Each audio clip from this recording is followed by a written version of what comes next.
sarcina este o stare de boală? Nu, este o stare naturală a femeii care rămâne însărcinată. Uite, vreau să-ți spun un secret pe care l-am descoperit, pe care l-are aproape fiecare femeie. În momentul în care, chiar dacă ne-am dorit foarte mult un copil, întotdeauna va interveni un gând, cel puțin, mai puternic sau mai puțin puternic, în care ne îndoim dacă vom fi o mamă bună, dacă acest copil vine când trebuie, dacă o să facem față, dacă partenerul este tatăl. Frica noastră, pe care am acumulat-o din povești, din televizor, din filme, din ce mi-a povestit mama, ne anihilează nouă niște hormoni, exact oxitocina de care menționai tu, iar noi trăim stări de groază.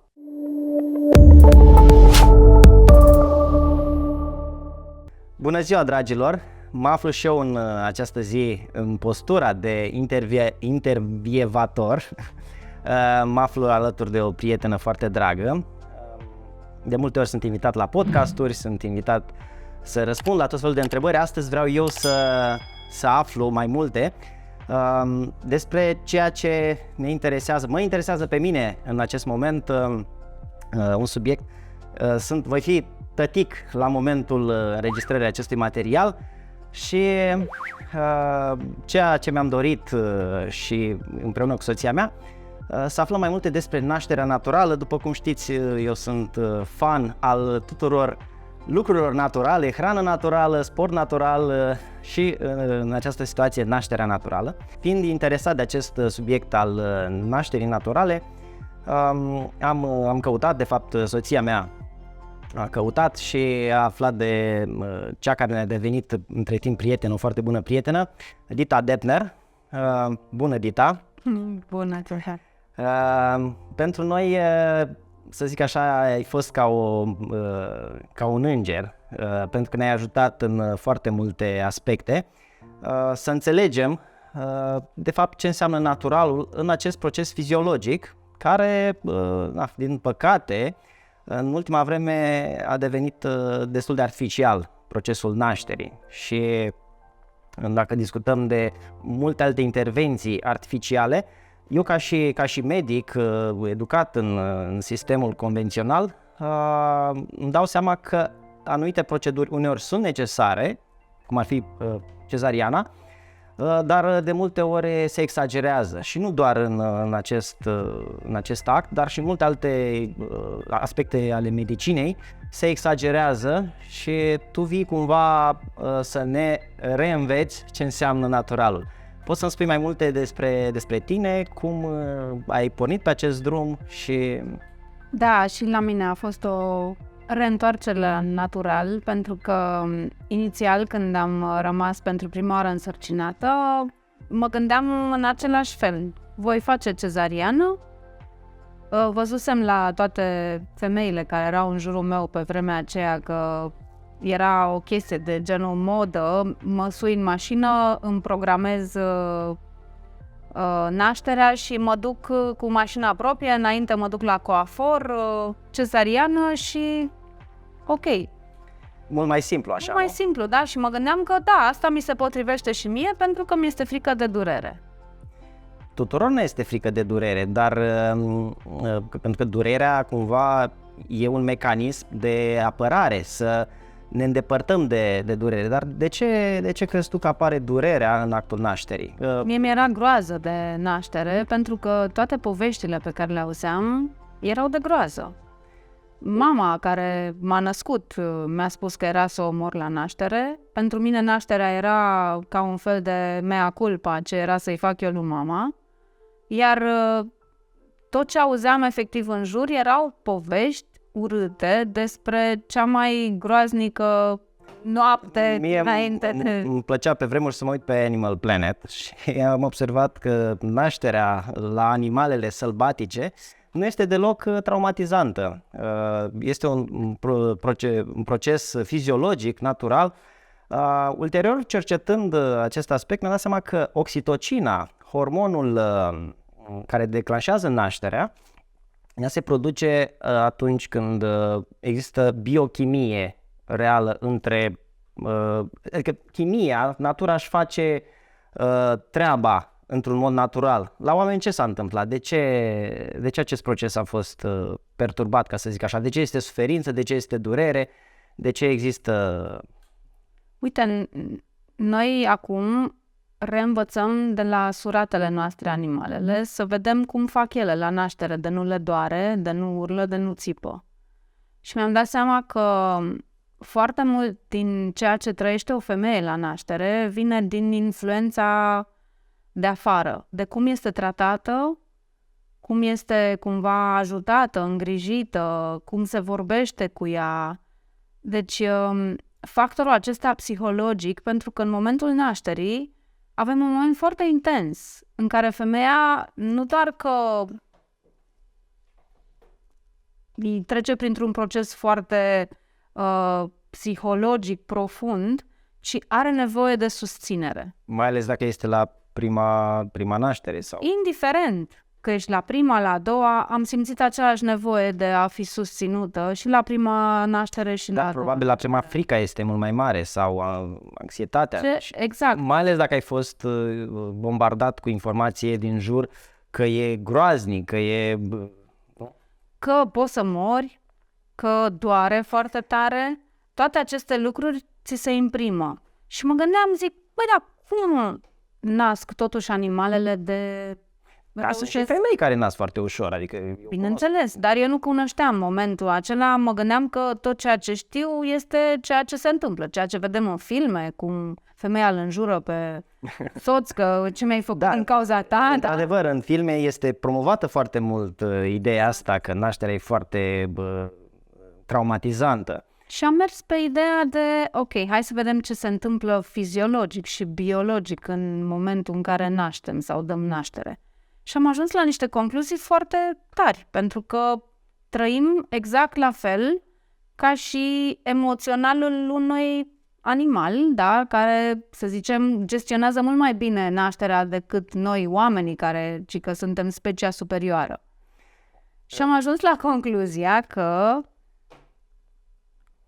frica noastră, pe care am acumulat-o din povești, din televizor, din filme, din ce mi-a povestit mama, ne anihilează nouă niște hormoni, exact oxitocina de care menționai tu, iar noi trăim stări de groază, iar când noi avem anxietate și când trăim la cote maxime frică, e normal ca în corp să nu se mai declanșeze hormonul iubirii, al dragostei. Mai ales dacă acea sarcină n-a venit în urma unei iubiri sau poate a fost iubire, dar de moment, și n-a fost acea siguranță pe care trebuie să o simtă femeia în timp ce are o sarcină, trebuie să se simtă protejată. Protecție, iubire, înțelegere. Și mai ales în timpul nașterii. Deci acolo se amplifică totul de 1000 de ori. Chiar dacă, să zicem, la început, pentru că, uite, vreau să-ți spun un secret. Indiferent cât de mult ți-ai dori secretul. Un secret pe care l-am descoperit, pe care îl are aproape fiecare femeie. În momentul în care, chiar dacă ne-am dorit foarte mult un copil, întotdeauna va interveni un gând, cel puțin, mai puternic sau mai puțin puternic, în care ne îndoim dacă vom fi o mamă bună, dacă acest copil vine când trebuie, dacă o să facem față, dacă partenerul este tatăl care ar trebui să fie, da? Toate gândurile astea rămân la nivel, să zicem, reprimat, da? Subconștient, cumva venim și din familie. Din familie și de cum am fost primiți noi. Pentru că, sincer, eu sunt un accident. Așa și eu. Da. Mama nu s-a dorit la 20 de ani să aibă un copil pentru că avea gânduri să meargă la facultate, să-și vadă de Bine, viață. e cazul multora, așa cum cei care ne privesc nu vad asta ca pe o acuză sau pe... Dar nu este o acuză. Nu e judgmental, nu judecăm, doar analizăm o istorie a omenirii, de fapt, că mulți oameni așa au venit pe lume și într-un context în care s-a iubit după căpiță și a rămas însărcinată și nu erau căsătoriți sau așa străbunicii și apoi în familie nu putea să vină cu burta la gură, aoleu. Aici faci de rușine și așa mai departe. se mai suprapun și credințele noastre și credințele sociale, care în funcție de cât de puternice erau, influențau efectiv psihicul unei femei.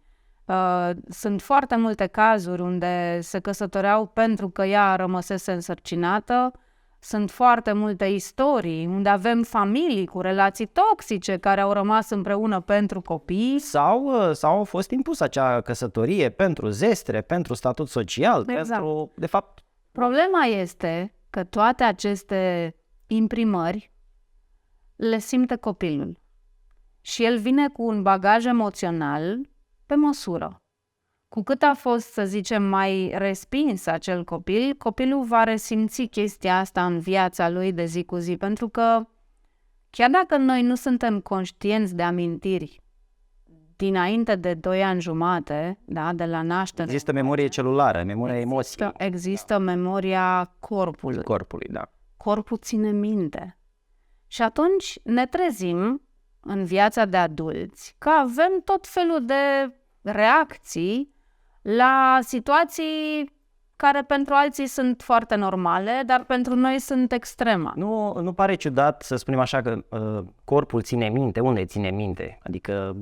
Și creierul ține minte, creierul limbic, da? Creierul arhaic, creierul acela care, de exemplu, eu pot să învăț o poezie pe de rost, să o știu eventual toată viața, pentru că țin minte undeva... Am ajuns la concluzia că fiecare organ are creierul său și are anumite neuronite, are un fel de centralizator al informației din toate celulele, informații pe care o trimite mai departe în sens aferent către creier, dar la creierul conștient ajung mult prea puține din astfel de informații, restul rămân ca și memorie celulară, rămân în corp și asta cercetătorii deja încep ușor să demonstreze că noi suntem o adunătură așa de informații magazinate din cele mai vechi timpuri prin ADN. ADN-ul e un fel de hard disk pe care se magazinează înregistrează. Acum, în acest context, când totuși lumea se schimbă, oamenii încep ușor să aibă relații și pe bază de iubire și pe bază de voință proprie, adică alegeri, nu mai poate societatea să-ți impună cu cine să te căsătorești. Încă se mai întâmplă asta, dar nu ca în trecut, nu ca pe vremea bunicilor sau străbunicilor. În acest context, crezi că ne putem reîntoarce la o naștere naturală? Eu zic că în orice fel de context. Noi, de fapt, am pornit de la nașterea naturală. Da, dar în istorie, nașterea naturală se însoțea, mai ales în astfel de situații, de mortalitate foarte mare la naștere. Mortalitatea infantilă era mare pentru că vorbim de istoria umanității de când am început societatea să fie condusă după astfel de reguli. În acele momente când au apărut problemele la naștere, la specia umană, bineînțeles că au venit și soluțiile. Da? Forceps sau, eu știu, oxitocina injectabilă și, procedurile astea mai moderne, cezariana, care salvează vieți. Corect. Și în acest fel, aceste proceduri au rolul lor în acele situații în care procesul nașterii, să zic, a fost perturbat de stres, de tot ce am discutat. Bun, hai să ne oprim la perturbări.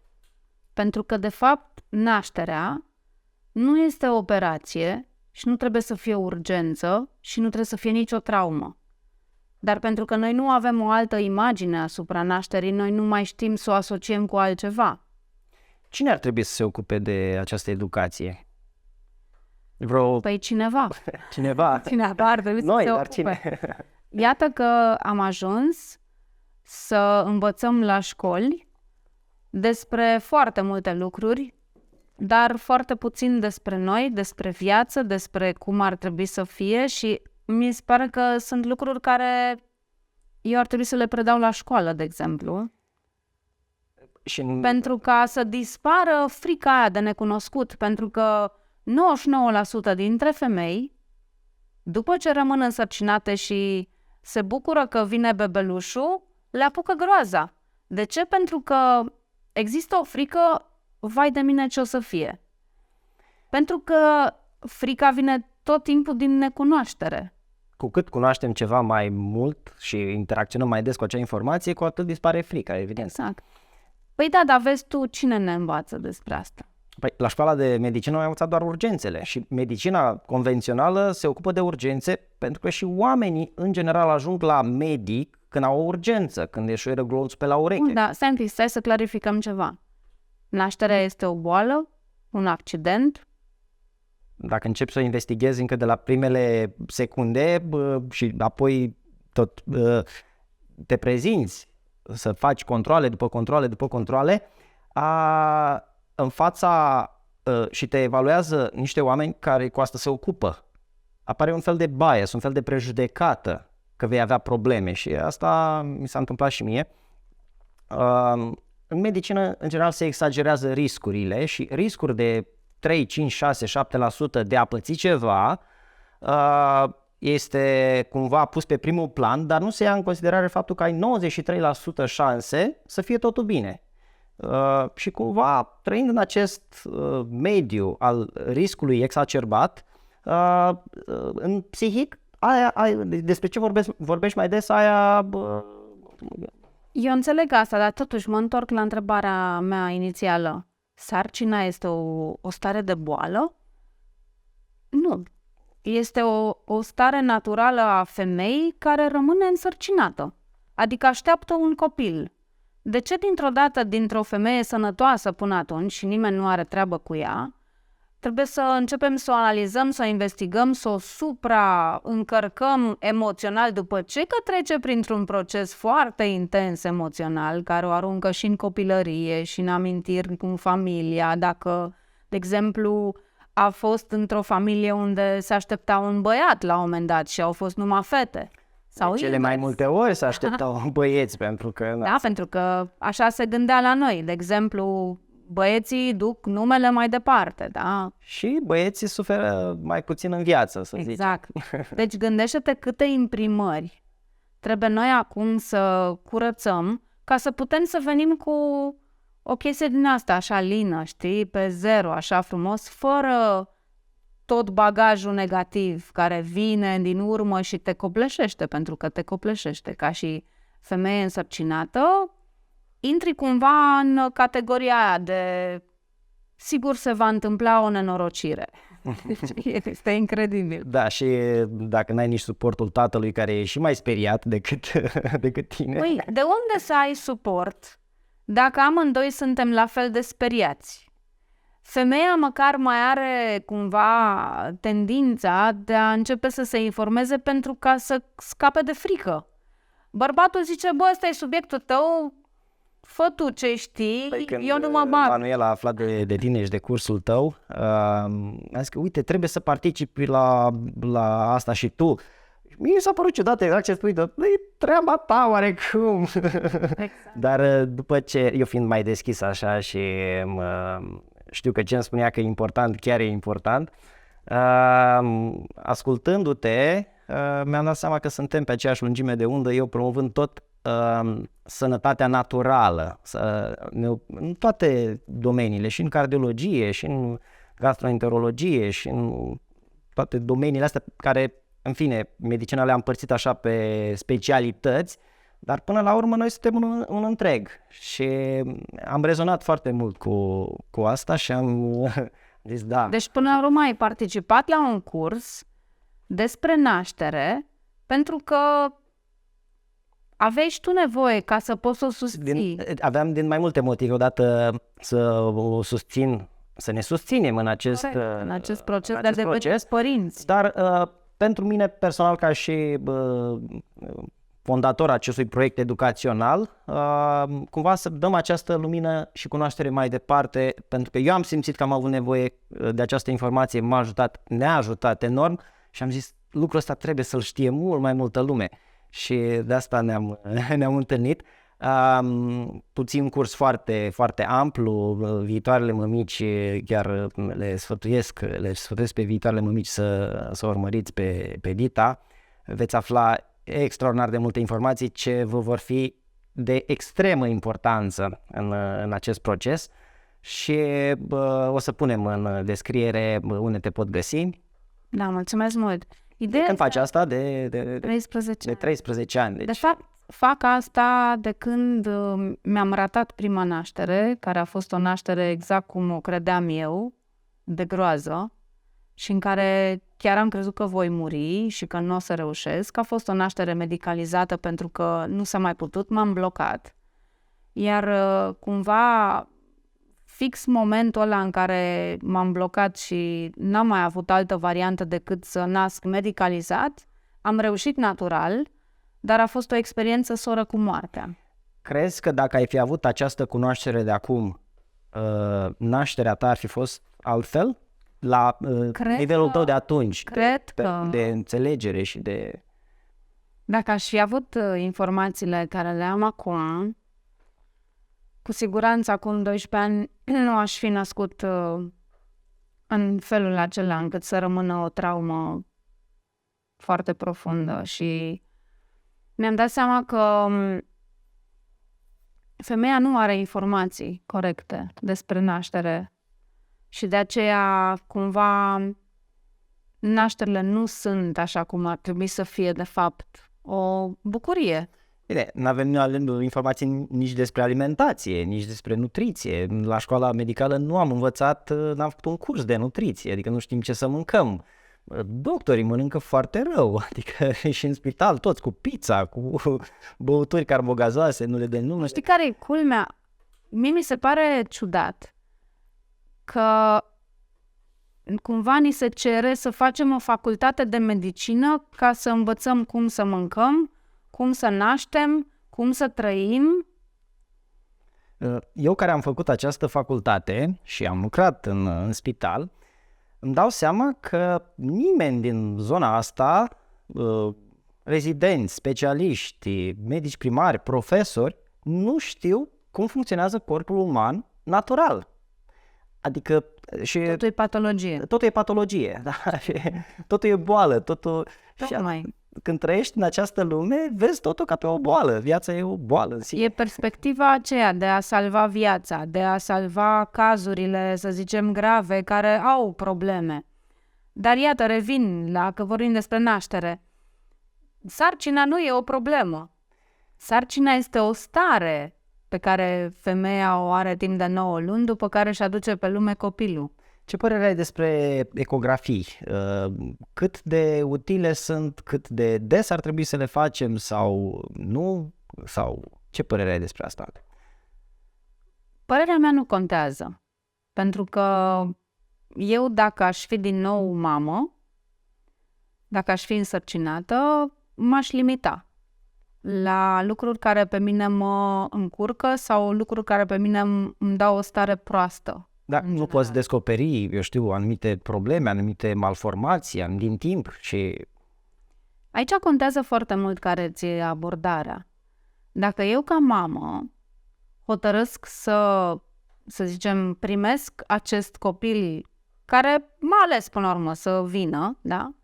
Dacă eu ca mamă nu aș putea niciodată să mă duc să-l avortez la 3 luni, 4 luni, 6 luni, indiferent de ce ar avea, atunci, da, nu m-aș duce să mă caut ca să găsesc ceva, ca și cum aș aștepta să se întâmple vreo problemă. Majoritatea sarcinilor sunt fără risc. Adică majoritatea sarcinilor ar putea să decurgă foarte frumos. Doar că noi investigăm și suprainvestigăm ca să descoperim ulterior că copilul era bine, dar cu toate aceste investigații, noi dăm o stare foarte proastă femeii.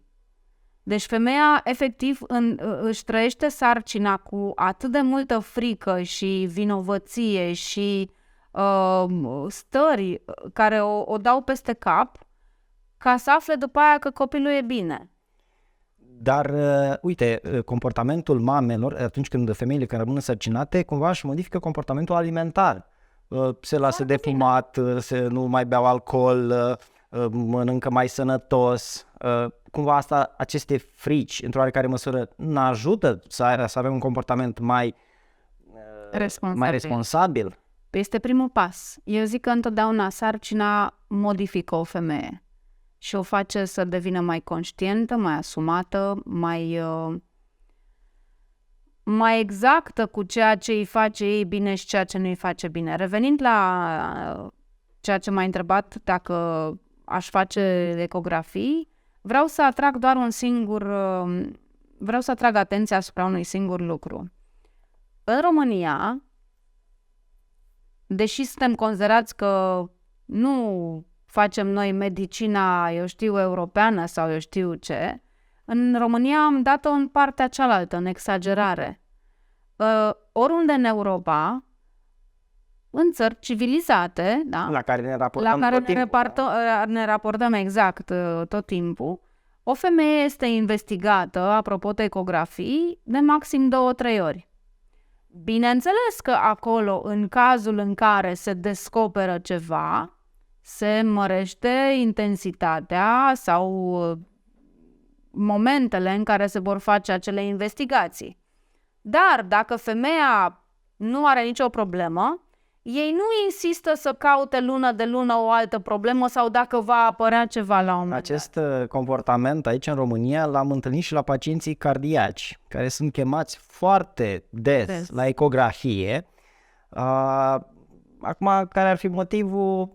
Probabil acele ecografii nu sunt gratuite și atunci să fie un motiv financiar? Sau...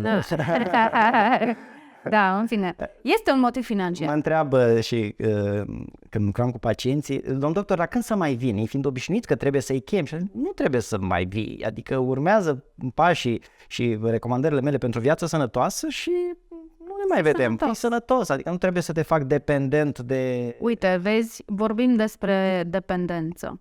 Și aici, în momentul în care eu aș simți că un altcineva, dar indiferent ce statut are, vrea să mă facă să devin dependentă, eu deja din momentul acela pun stop. Probabil pentru că tu ți-ai creat aceste mecanisme de apărare și le vezi, simți lucrurile astea, dar persoanele care sunt totuși, nu au, medicul totuși reprezintă o autoritate și atunci îi dai crezare. Păi da, un medic, dacă are autoritatea să te facă pe tine să te simți mai bine, atunci ar fi normal să te învețe. Ca să nu depinzi de el la fiecare strănut. Dar poate nu are timp. Pentru că sunt 10 la ușă. Păi tocmai asta e. Uite, vezi, în China, pe vremuri, se măsura, să zicem, un medic cât de bun era în funcție de câți pacienți avea la ușă. Medicul bun nu are pacienți la ușă. Ai înțeles?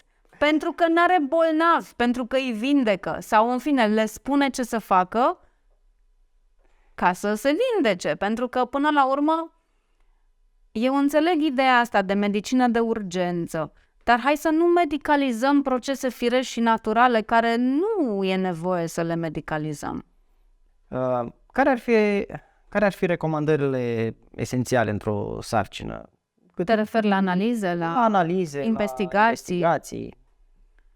Atâta timp cât am o probabilitate în care s-ar fi descoperit până acum că am avut o problemă, aș investiga-o. Dar dacă eu mă simt bine, ca femeie însărcinată, sunt plină de viață, mă bucur de sarcină, am trecut și de faza cu grețurile, poate m-am prins că aveau și ele o cauză emoțională, atunci nu aș vedea de ce ar trebui să repet, să mă duc, să caut cu disperare ceva. Eu ca și ecografist, că eu fac ecocardiografii, am învățat la școală că ecografiile sunt perfect sigure și unda ecografică, deci ultrasunetul, nu produce daune, ce obțin în cazul cordului. Da. La embrion, la făt, ce crezi? E dăunător? Deci, cum? Da. Cum consideri? Din păcate, studiile pe animale și studiile umane, că există și studii umane, arată că ultrasunetele nu sunt chiar atât de nenocive pe cât ni se spune. Sunt și ele niște unde electromagnetice, de tot spectrul electromagnetic și atunci sigur au un oarecare influență, dar e dăunător? Adică, eu știu... Hai să-ți spun un singur lucru, de fapt mai multe. Ultrasunetele încălzesc țesuturi moi, asta înseamnă orice fel de organ, cu cel puțin 5 grade peste limita admisă. Asta înseamnă că atunci când ecografiezi un făt, care poate este de mărimea unui strugure, care are toate organele în plină desfășurare, creștere și dezvoltare, nu numai că îi încing creierul, corpul, ci și oasele, pentru că asta se întâmplă, deci nu este o găselniță, este pur și simplu studiu, da? Îl deranjează, îl bruiază în dezvoltarea sa. Evident, și soția mea chiar a simțit de câte ori a fost la ecografie, era mai agitat în ziua respectivă. Din păcate, nu este doar singurul efect, încălzirea țesuturilor. E ca și cum dintr-o dată faci 42 de grade febră. Nu e fain să faci febră. Da, adică 42 de grade până atunci trebuie cam fierbi, da? Deci, cu alte cuvinte, ar trebui să facem doar dacă este strict necesar, cât mai scurte. Pentru că cu cât stai cu ultrasunetele pe făt, cu atât lucrurile se... Dar toate acele măsurători, că măsurăm centimetru cu centimetru, radiografiem, îl măsurăm, Ca să înțelegeți acum că ai zis că îl radiografiem. Îl ecografiem. Da, nu are nicio legătură radiografia cu ultrasunetele. Dar asta nu înseamnă că ultrasunetele nu au efecte adverse. Vreau să zic că îl cartografiem. La asta m-am referit. Adică toate aceste măsurători, ca și cum cumpărăm un produs și Uite, vezi, asta este întrebarea mea și este o întrebare care ține de... Dacă nu e ok, nu mai cumpăr sau cum? Păi asta întreb. Mă întreb de ce femeile nu se întreabă de ce investigează atât de mult. Adică dacă îți spune că nu se încadrează în tabelurile acelea, ce faci? Ai două variante. Varianta 1, renunți. Varianta 2, ok, îl țin, dar fai de mine, de ce eu, de ce mie, de ce știi? Da, și încarci acea sarcină cu și mai multe, exact. Cu mai multă traumă, cu mai multă suferință și cu mai mult efect nocebo, efectul antiplacebo, adică efectul negativ al diagnosticului, al problemei, deja e o problemă și asta îți amplifică. Nu spun să nu investigăm, nu. Investighează cât îți conferă ție starea de pace, de liniște sufletească, că poți să dormi noaptea, că totul este în regulă. Dar nu înțeleg exagerarea și nu consimt, da, adică n-aș putea să nu spun că nu sunt efecte negative și nu este doar efectul acela de încălzire. Mai se creează niște procese chimice din cauza ultrasunetelor, mai ales acolo unde investigăm câte o jumătate de oră sau o oră jumate, da? Am avut experiența asta la prima ecografie și soția era mulțumită că doamna doctor a fost foarte... Se ocupă și a stat o oră și eu eram disperat. De ce durează atât? De ce trebuie să măsori? Cumva eram mult mai mulțumit, ok, hai să vedem 2-3 aspecte principale, în 10 minute am terminat. Și mă lua și măsura și eu eram cumva surescitat și agitat și ea mulțumită că, dar ce bine a măsurat. Zic, da, pentru că, uite, vezi, nimeni nu-ți spune, de fapt, cărui risc îl expui pe bebeluș. Nu-ți spune nimeni. Sunt puțini profesori și cunosc profesori universitari la Târgu Mureș, unul dintre cei mai buni ecografiști din România, care le predă studenților săi despre efectele nocive ale ecografiilor. Și le spune să facă investigații de maxim 2-3 minute la intensitate mică, pentru că nu ai nevoie de imagine video care necesită o intensitate foarte mare ca să bruieze și mai mult dezvoltarea fătului. Și m-a întrebat un lucru foarte interesant. Ok, eu ecografiez inimi, da, să zicem. Una este să faci o ecografie asupra unui corp care este dezvoltat, care, da, duce altfel, față de un embrion care este în plină dezvoltare și care exact în momentele acelea nu are nevoie de bruiaje în plus, pentru că îl bruiază. Să știi că sunt foarte multe femei care pierd sarcini incipiente din cauza prea multor investigații. Bine, acum motivele ar fi multiple, odată și faptul că ea face investigații exagerate din cauza fricii că acolo e o problemă și cumva un dus și întors, e și o cauză și un efect.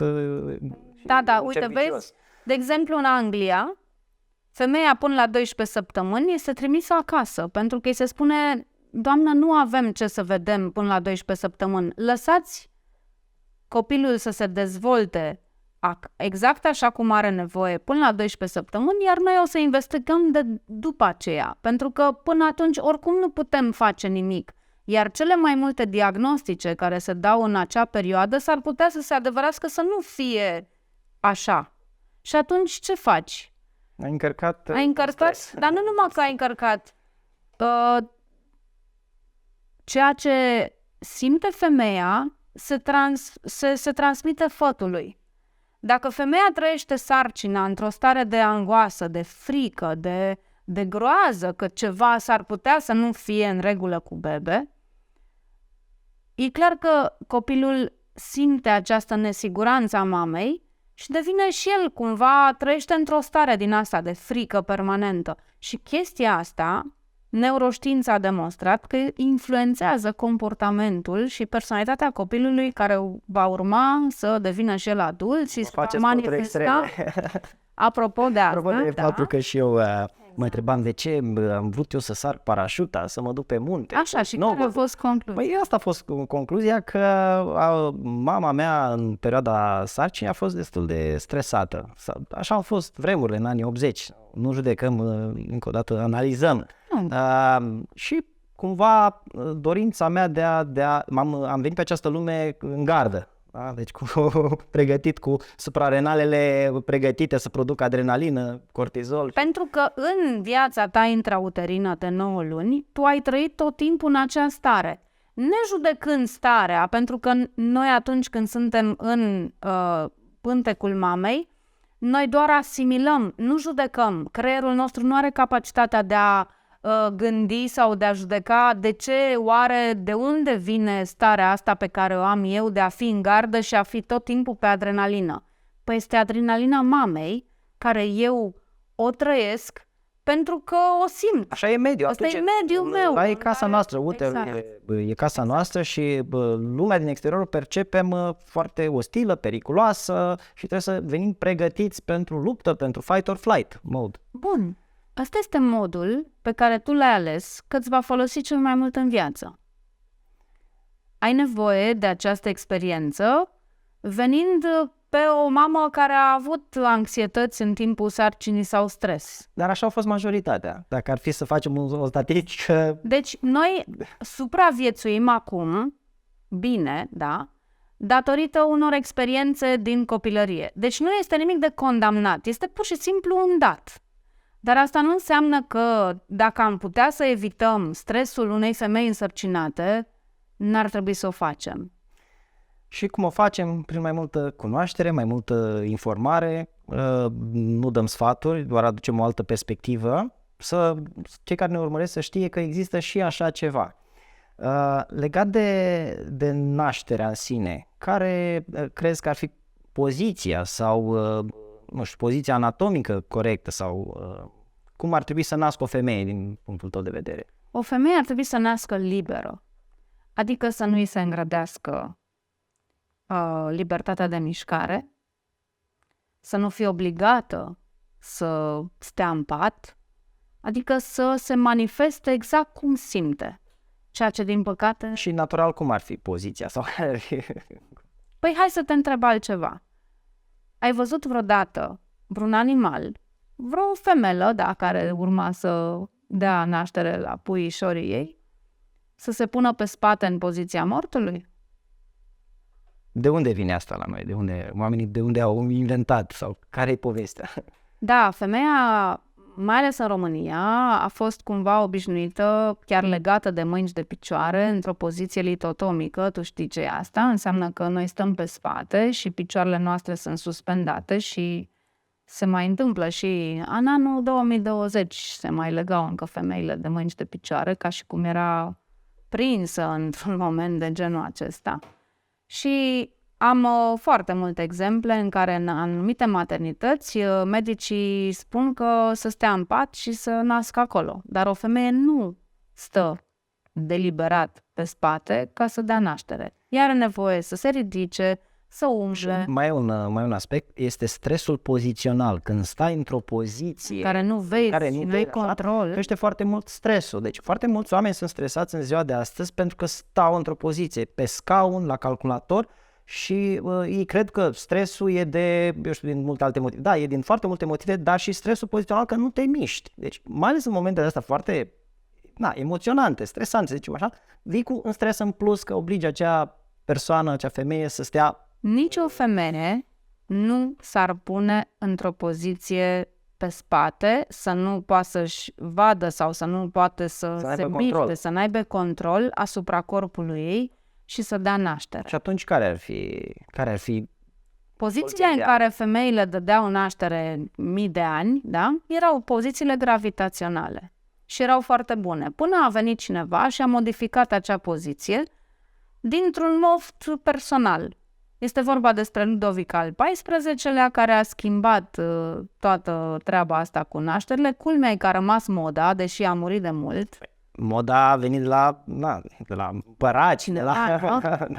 Nu vorbim despre ce fetișuri avea acel împărat și din ce cauză acum, în secolul 21, femeia încă mai naște pe spate, pentru că nu era pentru ea, ci era pentru el. Ce rol ar avea tatăl în acest context? Ce rol are tatăl? Ce rol are tatăl? În acest context? Să satisfacă un fetiș sau să stea la ușă tremurând cu un buchet de flori în mână?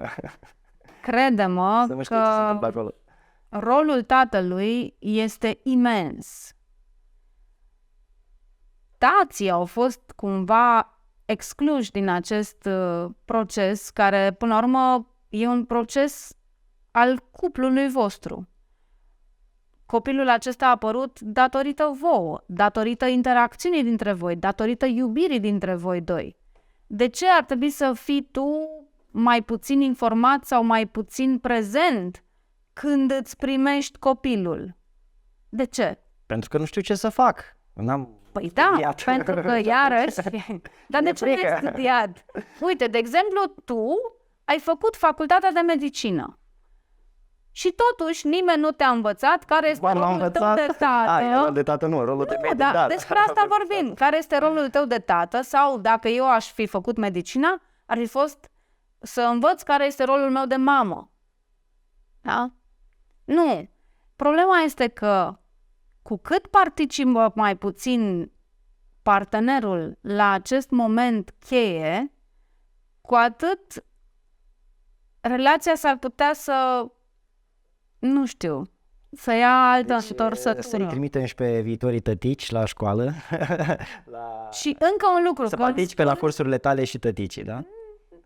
Să se informeze. Nu trebuie să vină la până la urmă, dacă primește informație, faci ce vrei cu ea. Și să se includă în procesul acesta, pentru că se aude, da?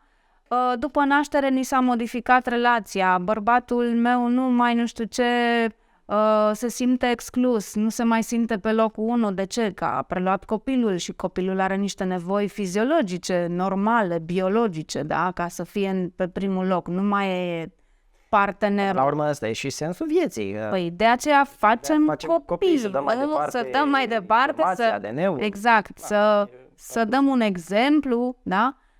Ei, în România, participarea tatălui la naștere este imperativă.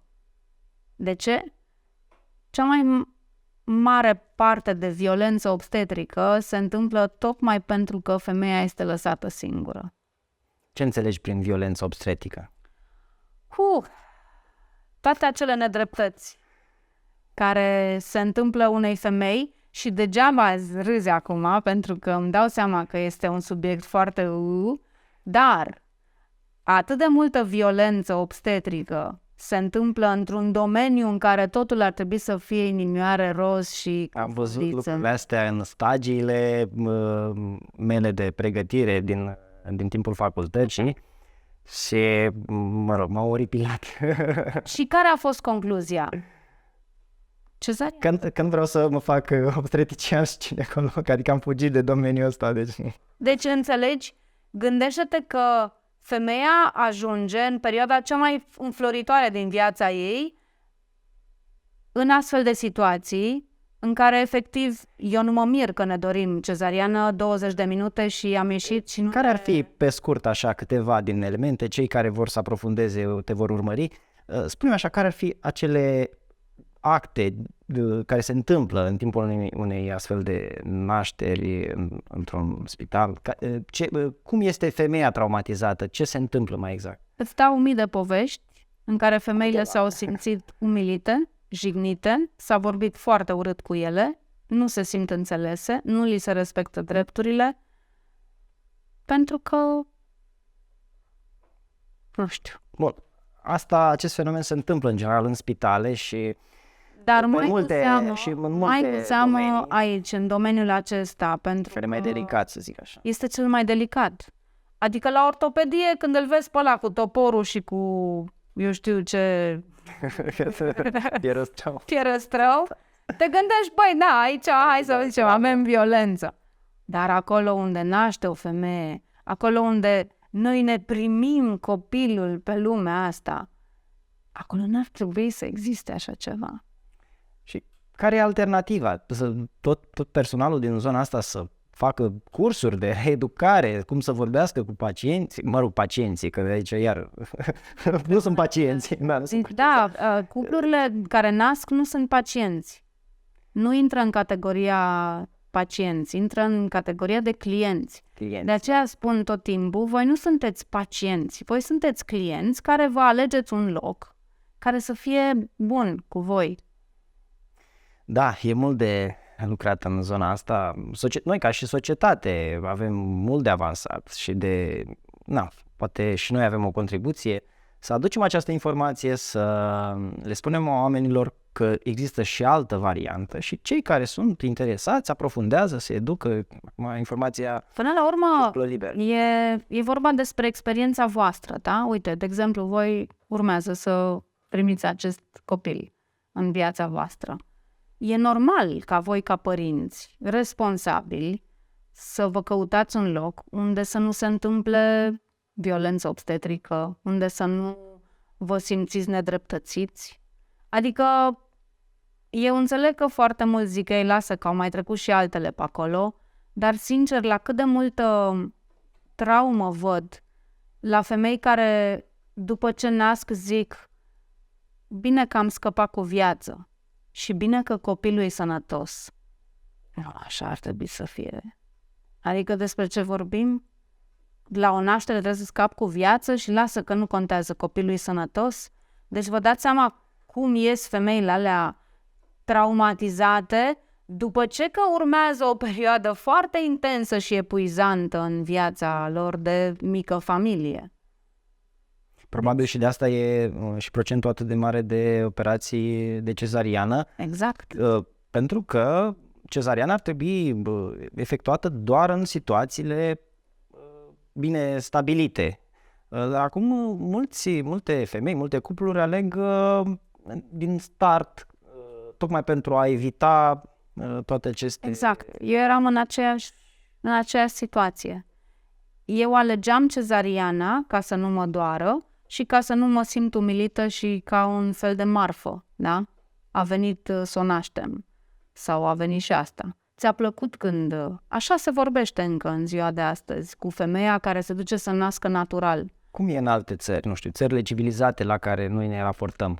cât de mult se face cezariană, cum se naște? Se naște cu mai mult respect, în primul rând. Aici, cumva, cred că e o chestie de bun simț, care la noi un pic e așa.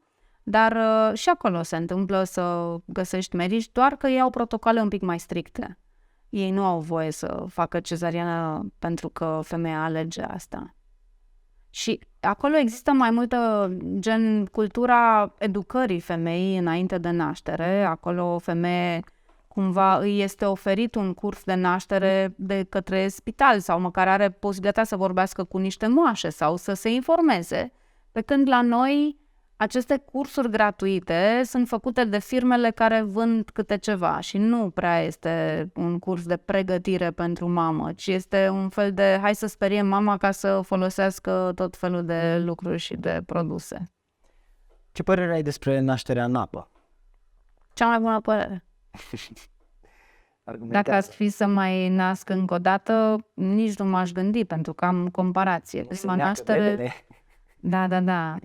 Uite că nu s-a necat nici în alea 9 luni cât a stat în pântecul mamei, tot în lichid amniotic a stat, deci tot într-un lichid și nu s-a mai nu s-a necat. Păi da, dacă iese afară, de unde și-a el oxigenul? Din cordonul umbilical, care încă este atașat la placentă și este oxigenat. Și e sursa lui de nutrienți, de oxigen. Și cam cât ține placenta și cât poate să-l aprovizioneze pe...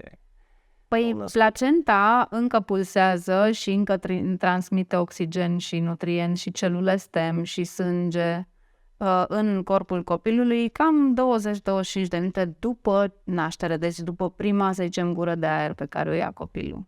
Natura le-a potrivit așa încât nu l-a lăsat pe cel mic să iasă, gata, dacă în 5 secunde n-a reușit, gata, a murit. Da, avem sisteme de suport foarte bine puse la punct. Problema e să ne prindem. Deci nu trebuie să-l pălmuim să urle. Nu, da, vezi, uite, eu așa am știut. De câte ori vedeam o naștere, vedeam cum îl întoarce pe copil și japă palme jos și cu palme peste fund. Așa am venit. Ca să-i creștem nivelul de adrenalină să țipe, că dacă nu plânge, nu e bine. Ia notă mică la naștere, da. M-au nebunit în facultate cu scorul ăla, cu notele. Da. Dar tu ai avut la naștere 7, ai avut 8, da, ai venit pe lume cu stângul. Erau și oameni care aveau privilegii și atunci copiilor primeau 10, chiar dacă nu era un copil de nota 10. Da. Dar acum, oricum, am mai evoluat un pic și nu mai dăm note nici în clasele 1-4, așa că... Deci de ce e mai ok pentru femei să nască în apă? În primul rând o ajută foarte mult lipsa gravitației, pentru că burtica fiind deja niște kilograme în plus, ea când se așează în apă nu mai simte greutatea atât de mare, o relaxează și, ca și statistică, e un studiu de vreo 1000 sau 3600 de femei care au fost întrebate dacă ar mai naște și a doua oară în apă și toate au răspuns cu da, deci niciuna n-a zis nu, în afară de una, care a scris după aia un post-scriptum și a zis că eu la al 7-lea copil închid fabrica. Deci n-ar mai naște. Deci n-ar mai naște încă o dată. N-ar mai naște, punct. Exact, și punct. Și încă o statistică, femeia care naște în apă nu va cere anestezie sau analgezie, pentru că nu resimte. E dăunătoare anestezia, analgezia? Păi hai să ne gândim.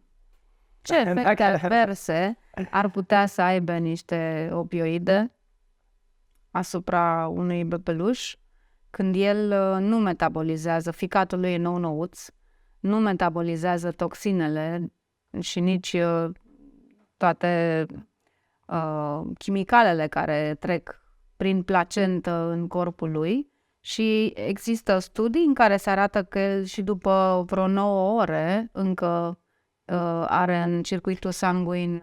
Deci de-aia trebuie să-l pălmuim când se naște, că el e adormit? Ca să înțeleagă că s-a născut și a ajuns unde nu trebuia. Nu, pălmuitul ăsta este o barbarie, după părerea mea, pe care au practicat-o, să zicem, mulți înaintea noastră, dar nu e necesar să ne pălmuim copilul. Copilul, într-adevăr, câteodată, când nu se adaptează atât de rapid.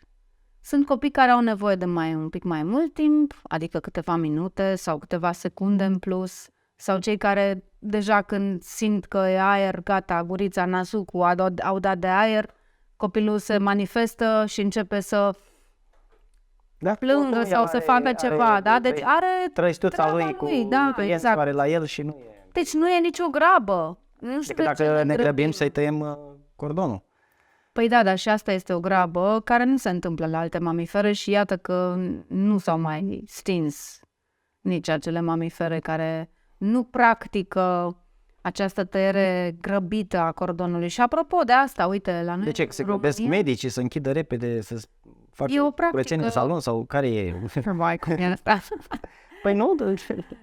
E o practică care, în cel puțin în România, datează de prin anii 90 și ceva, dar până atunci în facultățile, de exemplu din Târgu Mureș, se învăța că pulsația cordonului umbilical se lasă până când se termină. Adică asta înseamnă, hai să zicem, 20-25 de minute. Da, deci e probabil vorba de acea grabă pe care medicii o au în toate domeniile, să închidem repede, să ne ducem acasă. Da, graba asta strică treaba, pentru că dacă eu grăbesc copilul, pot să-i las sechele. Există un caz în care efectiv un bebeluș a fost salvat, a fost născut prematur și în loc să-i se taie cordonul umbilical, tocmai pentru că era prematur, i-au lăsat cordonul ca să mai primească oxigen. Timp de 7 minute a fost resuscitat, iar după 7 minute au reușit să îl facă să respire. N-a rămas cu sechele. De ce? Pentru că creierul a fost permanent oxigenat din cordonul umbilical din placentă. Dacă i-ar fi tăiat cordonul umbilical, nu ar fi supraviețuit sau ar fi rămas cu sechele grave. 7 minute n-ai cum să resuscitezi și să nu rămâi cu probleme. Legat de graba care strică treaba, deci odată putem să dăunăm grav copilului care abia se naște și chiar are nevoie de acel ok, lăsați-mă și mine să intru cu dreptul în lumea asta, nu repede să rămân fără aer, să nu pot să mă bucur și eu de experiență. Mai este un aspect. Când grăbim totul și când credem că graba asta ajută femeia, copilul, trebuie să ne uităm mai bine la fiziologie. Fiziologia nașterii nu a fost făcută pe grabă. Copilul nu este smuls de lângă mama lui ca să ajungă la un salon. Nu îl așteaptă nimeni acolo sau nu îl așteaptă nu știu ce. Copilul are nevoie să rămână lipit de mamă ca să-și revină din intensitatea nașterii, ca să-și refacă să-și ia oxitocina, care exact, ca să atingere. Exact, ca să se bucure de naștere, nu de trauma care i s-a adus, dar în momentul în care copilul... Să-l luăm, să-l ducem, să-l măsurăm. După aia, femeia are nevoie să-l pună la sân în primele 30 de minute după naștere, ceea ce dacă tu iei copilul și l-ai dus, nu se întâmplă. De ce are nevoie femeia să pună copilul la sân? Odată este nevoia bebelușului, a doua oară este nevoia ei, pentru că fără acest pus la sân nu se vor porni contracțiile pentru eliminarea placentei. Și acum, da, e nevoie de oxitocină în continuare. Pentru contracții. Da. Și atunci, cunoscând aceste etape firești, graba nu ajută. Am inventat oxitocina exogenă. Vin cu seringa și ai injectat. Da, știi ce fel de oxitocină injectezi? Ce fel de oxitocină? Nu este nici măcar artificială. Este doar colectată de la alte mamifere. Și n-aș vrea să zic, ba da, o să zic, este de la scroafe. Da. Lucrurile astea nu sunt cunoscute și poate ne aducem această informație, că e nevoie, că nu e nevoie, fiecare... Nu spun, oxitocina care nu este produsă de corpul femeii din 7.000 de motive, de obicei când intrăm și medicalizăm un proces fiziologic, din momentul acela cumva omul trebuie să preia și restul responsabilităților și trebuie să intervină în avalanșă, știi? Pentru că se declanșă, adică se dereglează niște chestii hormonale. Asta eu fac o paralelă cu mulți alți hormoni care ne sunt aduși din exterior. Hai să luăm, de exemplu, testosteronul pe care și-l injectează unii bărbați ca să devină, mai bărbați, dar asta nu se întâmplă.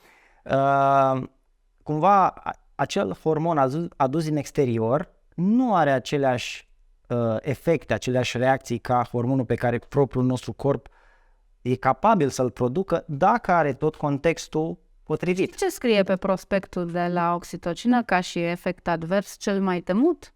Ruptura uterului. Deci e o contractură mult mai puternică decât cea naturală. Este în funcție de cum îl dozezi. Dacă tu vrei contracții mai puternice, dozezi mai mult. Dar eu am trăit. Prima mea naștere a fost pe oxitocină artificială, injectabilă, da? Am avut contracții în care nu am avut pauză între ele, iar chestia asta nu o poate duce un om. Eu de-aia am și crezut că voi muri la prima naștere. Deci chiar am crezut că asta e, că eu nu mai duc mai mult de atât. Și a fost groaznic. Da. Și după aceea, apropo, am putut să compar cu a doua naștere, care a fost la pol opus. A fost împlinitoare, a fost minunată. După 4 ore jumate în care am născut, față de prima naștere care a durat 63 de ore, eram cumva, aș mai fi vrut un pic ca să mai pot să mai savurez. Cam despre asta e diferența, știi? Când vrei să scapi cu viață dintr-o experiență sau când te bucuri de momentul s-a încheiat și că parcă ai mai vrea un pic.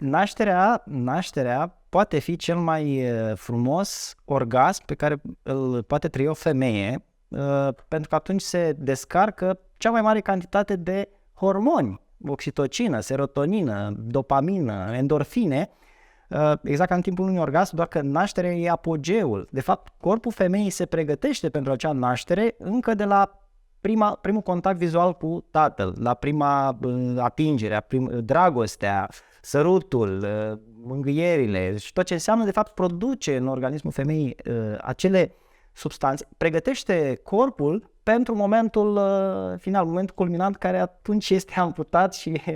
Da, deci femeia, eu nu zic că nu există nașteri orgasmice.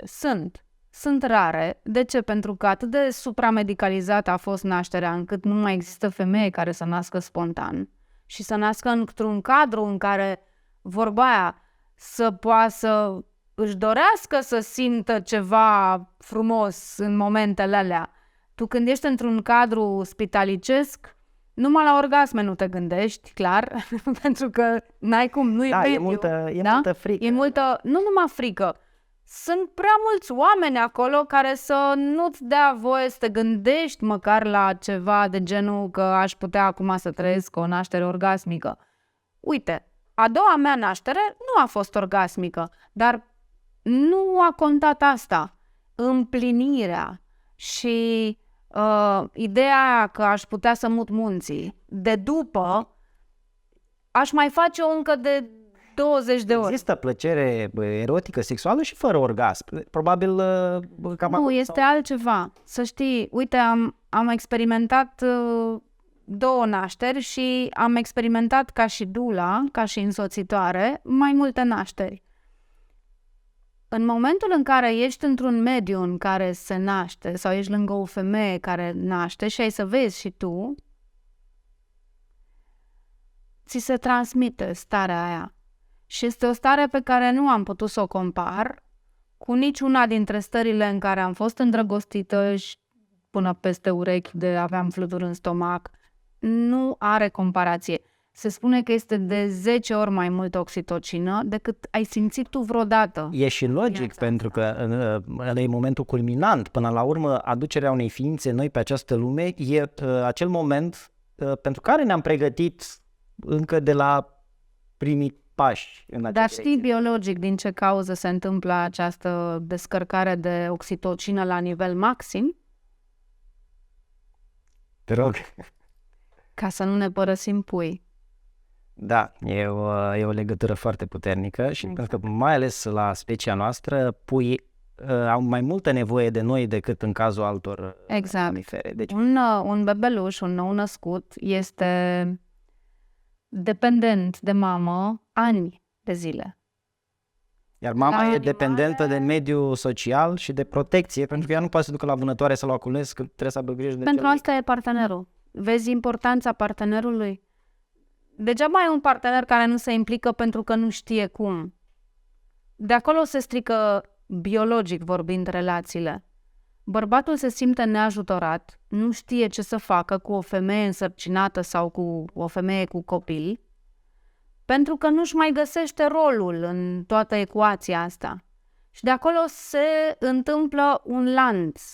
El nu știe cum să o susțină, ea nu îl simte că e stâlpul și protecția ei și de aici se termină distracția. Poate aici e și rolul nostru, să aducem mai multă cunoaștere în sensul ăsta și viitoarele mămici, viitorii tătici au această ocazie, ca acum să afle această informație care nu am avut-o până acum și nu e nimeni vinovat. Dacă ar fi să arătăm cu degetul, am ajuns în situația asta, dar ce facem de acum înainte? Avem aceste informații, le dăm mai departe. Și până la urmă sunt vitale, adică de aici încolo sau din ceea ce putem afla depinde toată relaționarea noastră de acum încolo, ca și familie, ca și părinți pentru acel copil. Deci sunt foarte multe lucruri importante care se ascund în fața unei ideologii că n-avem voie să îi zicem tatălui să participe. Așa pe final, ce poți să-mi spui despre primele momente cu bebelușul? Cum ar trebui să fie? Ar trebui să fie magice. Și mai concret, ce ar trebui făcut sau ce le poți Păi în primul rând, ce ar trebui să faceți este să nu vă dați copilul din mână. După aceea ar fi normal ca să fiți împreună acolo când copilul cumva va avea prima lui hrănire la sân, după care copilul nu mai trebuie despărțit de mamă. Asta înseamnă că dormim cu el, îl alăptăm la cerere când vrea, nu avem zi, nu avem noapte, nu dresăm copilul, pentru că nu e un cățel care trebuie să-l dresezi. Și apropo, nici nu devine prea dependent. Nici puiuții de animal nu poți să-i dresezi după naștere. Îi dresezi după 6 luni, din câte mi-aduc eu aminte, da? Dar copilul nu poate fi dresat nici după 6 luni. Copilul va developa, cum îi zice, va dezvolta dependențe dacă tu nu îi oferi de ceea ce el are nevoie. Apropo de întrebarea ta anterioară, dacă copilul nu devine prea dependent, să știi că nu aici e problema. Inversul e problema. Copilul poate să devină foarte frustrat pentru că nu i s-a oferit biologicul de care are nevoie. Dependența de mamă și de familie este absolut normală. Noi nu suntem solitari ca să venim să, gata, dă-i ceva de mâncare. Și riscă să devină dependent de alte lucruri. Dependența aceea... Exact. Dependența aceea nesatisfăcută, biologic și sănătoasă, se va transforma în foarte multe programe și comportamente care nu îl vor ajuta în viață. Adică s-ar putea să stea în relații toxice, s-ar putea să dezvolte tot felul de dependențe toxice. Depinde ce start a primit și depinde ce relaționări a avut. Da? Deci, iată, revenim la biologic și la ceea ce primim atunci când suntem copii și ceea ce ducem mai departe. De aceea spun, ca să devenim părinți, trebuie să ne pregătim. Și cum ne pregătim? Păi hai să analizăm cum am venit noi, ca să vedem cu ce programe și hibe și, să zicem, lipsuri am venit noi.